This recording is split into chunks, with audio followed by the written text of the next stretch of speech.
Right now, we have a 15-year-old boy in the custody of troops of Operation Hadin Kai after he admitted that he was one of the terrorists that attacked Beni Sheikh and Ngamdu on Thursday, killing Brigadier General Oseni Brahima and other soldiers in the 29 Brigade. Now, the boy, identified as Tijani, made his confession on camera, saying he was arrested by troops after leaving Jili Market on Sunday. Let's watch. Sunana Tijani, shakara na 15 ne. Mun dawo Jili mun yi attacking na Beni Sheikh da Ngamdu, sai mu koma Jili. Da muka koma Jili ne aka aike mu je mu siya kayan abinci. An bani 1850 mu je mu siya abinci. Da muka dawo ne, motar mu ya cire mu kusa da Damaturu. Muka shiga Damaturu da kafa. Da muka shiga Damaturu da kafa muka kawo mota muka je Ngamdu. Muka kwana Ngamdu. Da muka kwana Ngamdu ne, da na tashi ban kala ƴan wana ba sai na zo na tambaye su shodoji. Sai aka kama ni. To yanzu motar mu 20 ne amma dan ya bace. 20 din ina motar din suke. Suna Jili ne. Ƴan Boko Haram ne a Jili. Yanzu suna jiran mota. So you had him there saying it's Boko Haram that stays in Jili. And let's stay in Borno State for another quick story where the governor, Zulum, revealed on Saturday that the same attack that Tijani says he was part of was actually known to security forces 3 days before it happened. Now, the governor made this known to the public during a visit to the town, where he also called for an immediate review of the military's strategies to prevent this from happening again. Let's watch. This is one of the most surprising attacks that I've witnessed in the recent times. There is a need for us to also review our security architecture because credible intelligence was received that these madmen were trying to attack this place for about 3 days. And Vimbai, all of this drip, drip, drip of information is coming out as the public is now also seeing new videos slowly emerging of Brigadier General Brahima this weekend. All of the different clips painting a picture of who he was, his character, his stature, and how he interacted with others. Let's take a look at just one video to that effect.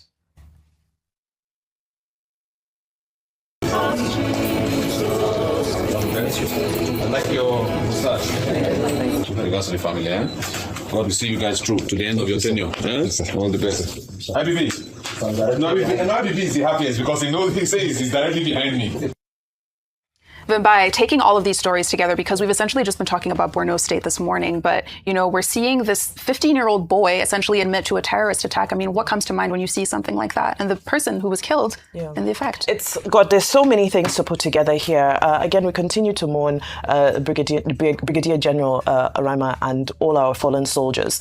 But let's try to take these things one at a time. The governor comes out to say that there was a warning about this attack 3 days prior. And I remember on the morning after the attack, I spoke about the Burn the Camp campaign, which is something that ISWAP have gone to social, because these people are now bold enough to go to social media and declare what they're doing. Islamic State across Africa is currently doing the Burn the Camp campaign, targeting military camps and military sites across the continent. We've seen one major one happen in Mozambique as well. They're happening across the border in Niger, Burkina Faso.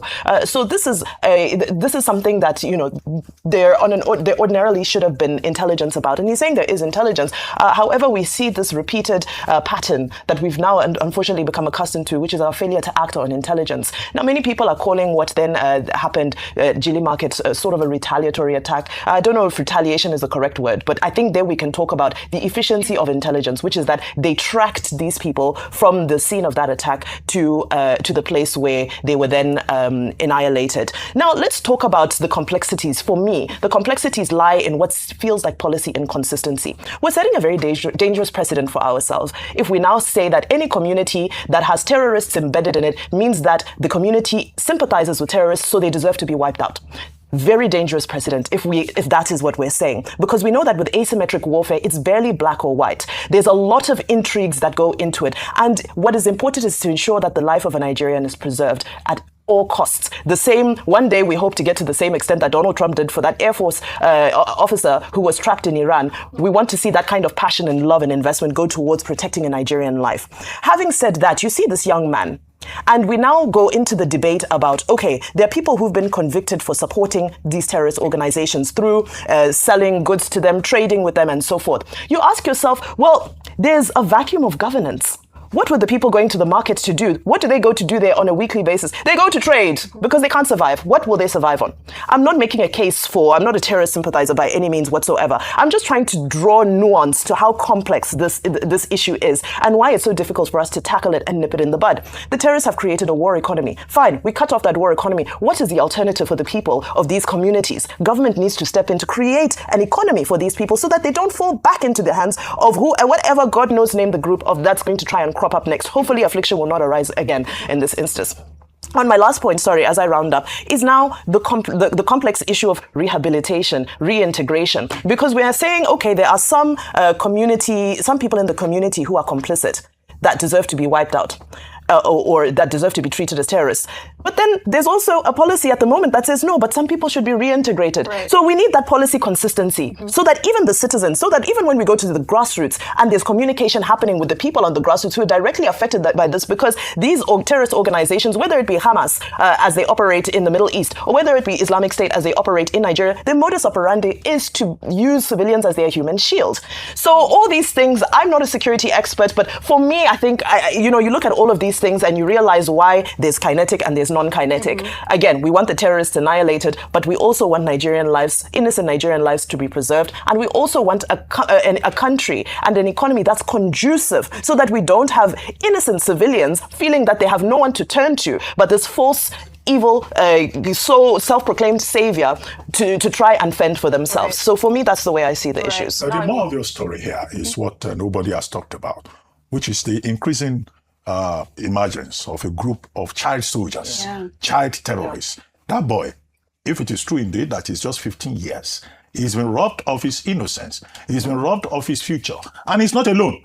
In this same attack in Maiduguri the other day, we saw that young people were involved, being used as go-betweens and as couriers. Right. That is the tragedy of the experience, that the whole emerging generation is losing their future because the country has not provided education for them, has not provided the kind of background that they need for them, and they have a future that is lost even before it started. It's so tragic. I mean, 15 years old, the video is jarring, and it's so good that you were able to point that out because it's an issue that we're increasingly dealing with here in Nigeria.